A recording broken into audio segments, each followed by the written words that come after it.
Delve deep into the annals of history and you encounter a time of grandeur and glory, the era of the Mughal Empire. Born out of the ashes of the Delhi Sultanate, the Mughal Empire rose to prominence in the 16th century, painting a vibrant tapestry of cultural exchange, architectural innovation, and political might.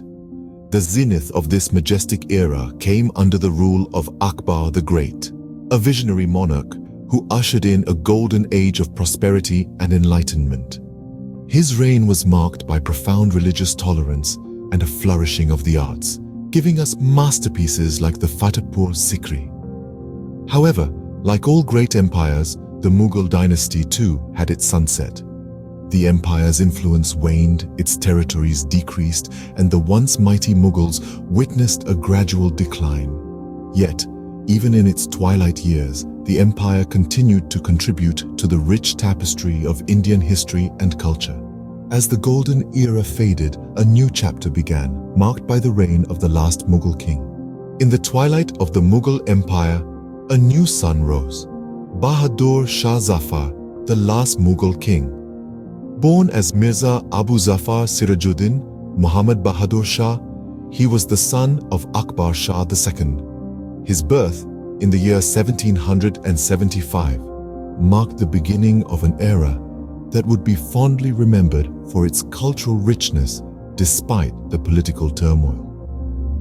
Bahadur Shah Zafar ascended to the Mughal throne in the year 1837 at the age of 62. His reign was largely symbolic, with the Mughal Empire having lost much of its power and territory to the British East India Company.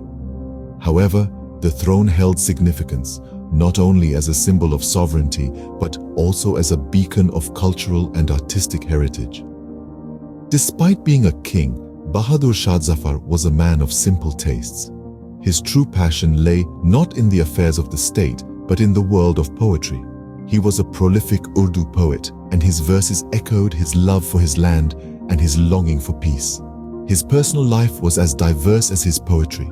With multiple wives and children, his palace was a bustling hub of activity. Yet, his heart yearned for tranquility, a tranquility mirrored in his poetry and his rule. However, despite his peaceful disposition, tumultuous times awaited him.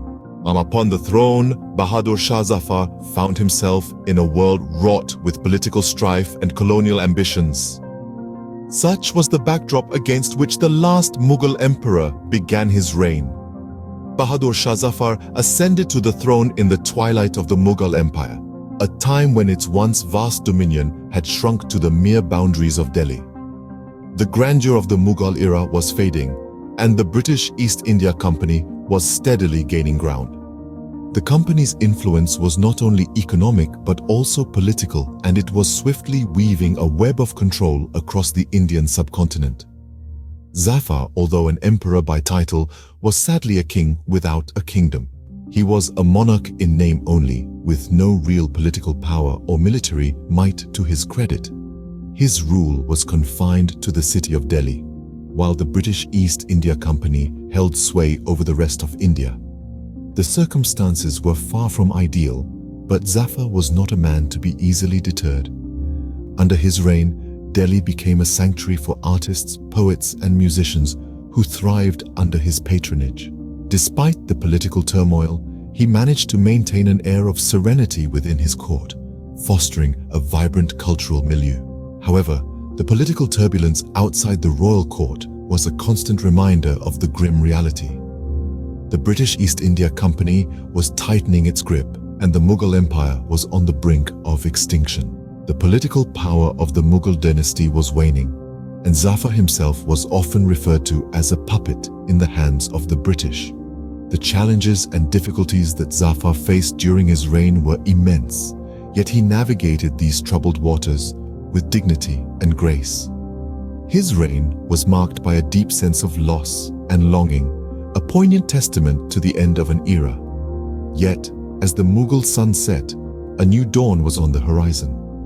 The Indian populace, weary of the British East India Company's heavy-handed rule, was beginning to stir.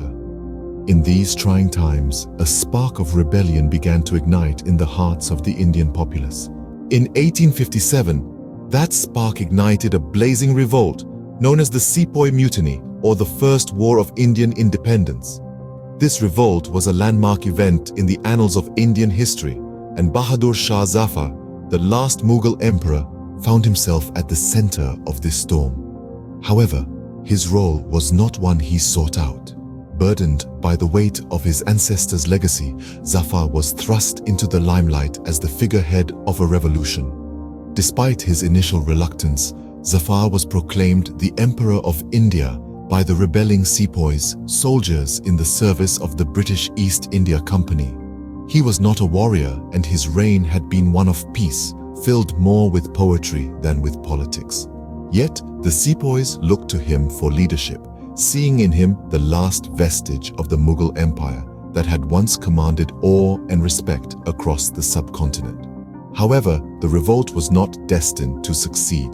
The British had superior weaponry and military tactics, and the Indian forces were riddled with internal divisions.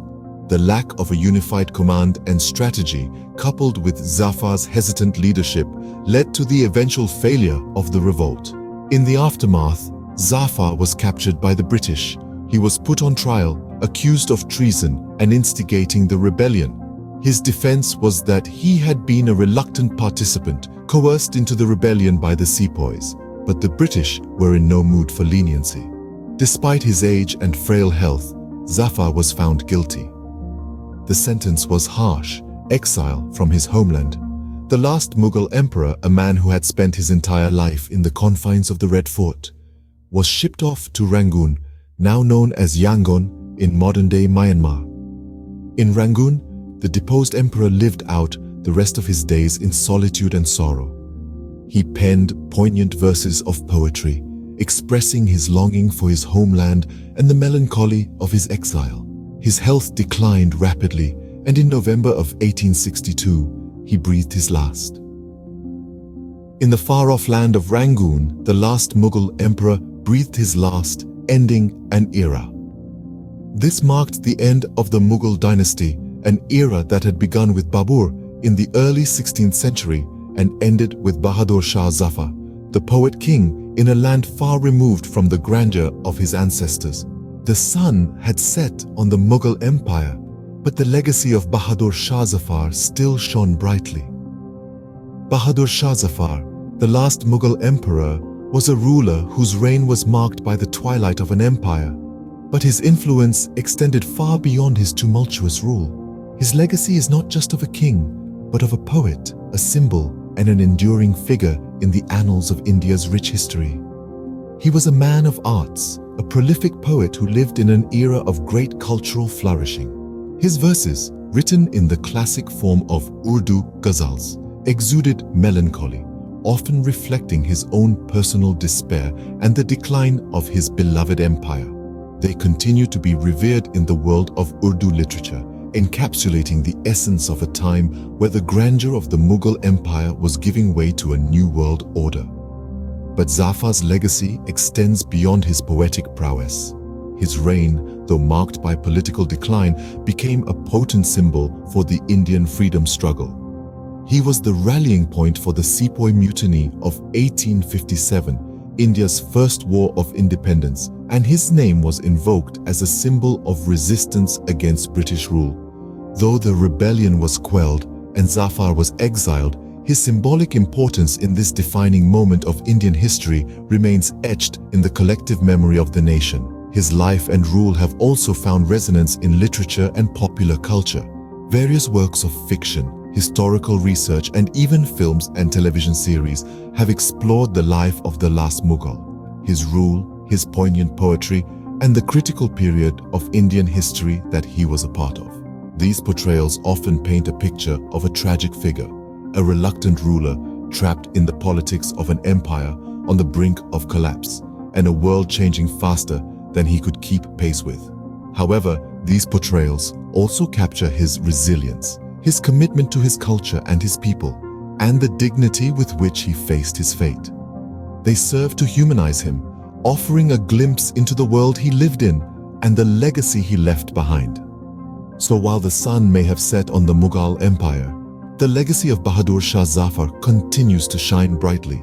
His poetry continues to inspire, his life continues to fascinate, and his name continues to symbolize a chapter of Indian history that shaped the nation's path to freedom. The last Mughal may have been a reluctant ruler and a tragic figure, but his legacy continues to resonate, a poignant reminder of a bygone era.